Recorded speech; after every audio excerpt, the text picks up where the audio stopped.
So, yesterday for the holiday weekend, I went to the movies because you look at the upcoming movies this year, and there was one movie you can expect to be good. That was Dune Part 2. And I saw it, and it was good. I recommend it. Go see it. Particularly try to see it in theaters if you can. The way that they do the sound, they definitely tried to knock the ceiling tiles down a few times.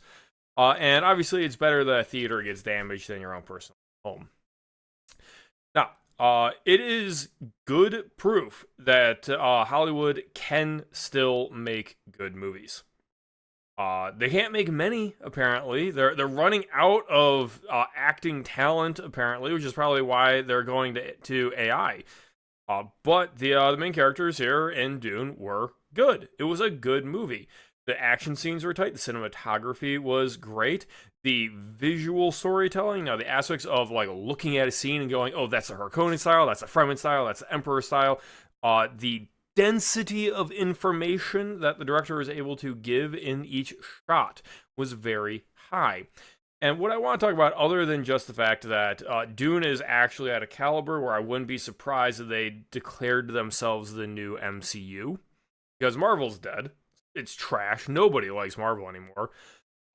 And they have a lot more material in the Dune series to just keep making movies out of.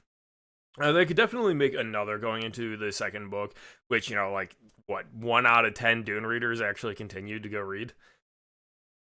But they could, and people would show up for it because there's like no competition. Like the Dune is, if they keep making these movies, it will be the big budget movie to go see. I mean, that's a good thing because it's like a good movie. It is a political story that it is what it should be when you say this is a political story. It is a story about politics, and it's not just this current year hot button shit that I'm sure you imagined when I said that it was a political movie, like they say Magical Society of American can't finish that title. That is a different kind of political movie. Dune is about politics. Dune is about power and family ties and the narratives we tell each other and the way that stories can control people, and the way that the tides of history are influenced not just by narratives, by groups, and by the great men of history. It's great. I genuinely have no real complaints about it, although I will take a moment to talk about the fact that the world building sucks, and that's okay. The Fremen all have a uniform supply of, well, supplies that implies that they have factories somewhere. But they're just like sand people. Which, for the record, there's this wonderful sci-fi exoticism of the Middle East in a very reasonable way, which is cool. Totally down for that. But Dune is like a several orders of magnitude more desert than even Afghanistan is. Like, for them to have guns and rockets and thumpers to draw out Shai Hulud and so on, uh, and for them to all look the same, they need factories somewhere. They need cities. They need a civilization down on the south side of Arrakis. Um, there's a hint that what they're actually doing, or it's not even hint, it's stated outright that what they do is because they screw up the Harkonnens' ability to mine spice, but they're mining it themselves. So they've been smuggling spice off the south side of Arrakis this whole time. Which, okay, that brings them some money. It probably brings them a lot of money because, he who controls the spice controls the universe. But if they're just buying from smugglers, those smugglers should be giving them like a random collection of things to suit their needs. You'd still need factories. The factories have to be somewhere, but every time you see the Fremen civilization, they're just in these ancient ruins because that's the way the director wanted to shoot the movie. It's a very visual cinematography style that just doesn't make sense because there's no factories, there's no cities, there's no farms. Where the hell do these people get food, let alone advanced processing polymers to make bodysuits that can recycle your sweat and feed it back to you? And that's okay. Ignore the fact that several things just don't make sense. I think it's ridiculous that Feyd-Rautha, the Nob Baron of Harkonnens, which is like the foil to Paul Atreides in this movie, can be like, it's one thing that he's a psychopath that murders the people he works for him, because that's just a tried and true trope of, oh, this is how you show somebody's a bad guy. But the thing is that, like, multiple times in the movie, he just takes a knife and goes zip and surprises everyone by slicing somebody's throat because they annoyed him. How do those people not flinch away? Like, once you know you're serving a psychopath that murders people for misbehaving, aren't you kind of gonna be ready to go? Cutting the jugular is like half a centimeter, man. It is not hard to flinch back from someone specifically aiming at the jugular. They went style over reality there. And in a lot of ways, that's fine. I have no concept of how the scene with the black sun could have any scientific basis, but it looked cool as hell when Feyd-Rautha was having that gladiatorial fight, where the entire arena was in grayscale. Very visually cool. I have no idea what scientific basis I could possibly have. What technobabble nonsense. It looked cool though, and that's realistically what matters at the end. It's the movie equivalent of Rule of Cool.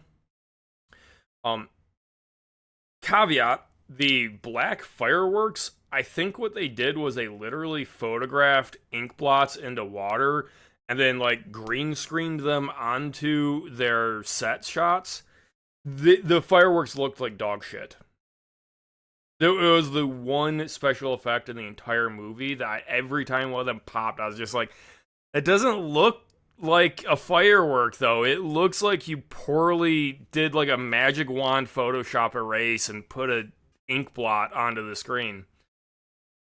Anyways, Dune was great. It was a proof of a good adaptation. It is in the same genre, tier, quality, whatever you want to say it, of the Peter Jackson Lord of the Rings trilogy. Change my mind. Can't, because this was a good faith adaptation, which sounds like an impossibility coming out of Hollywood. Because every time you hear about an adaptation, they're butchering it. But this was a good faith adaptation that respected the source material and wanted to bring it to the screen in a way that the original creator would have wanted it. Theoretically, honestly, they may have improved it. That is why I think anyone interested in the arts and such should really consider going and supporting this and keeping the box office numbers high, because that is the actual way that consumers communicate to movie producers. If you just walk away, like most people have just walked away from Disney, Disney has no reason to try and get you back if it doesn't think it can get you back. If people just give up on movies, well, they're going to make movies for the people that haven't given up on movies. You have to have some threshold where you say, damn, that was great. You actually gave me what I want as a consumer. Therefore, here's my money. So, support the movie. Talk about it. That's why I'm sitting here on a literature channel. Even though Dune is obviously more famous as a book than as a movie, it's just topical, but I'm sitting here trying to support it because they did a good job. Simple as. Now, obviously, if you want to support me, if you want me to be supported and get some money for doing a good job, I got a new book right here. This is a portal fantasy, otherwise known as an isekai, but Western. Available for pre-order now. This will be for sale it'll arrive on April 15th.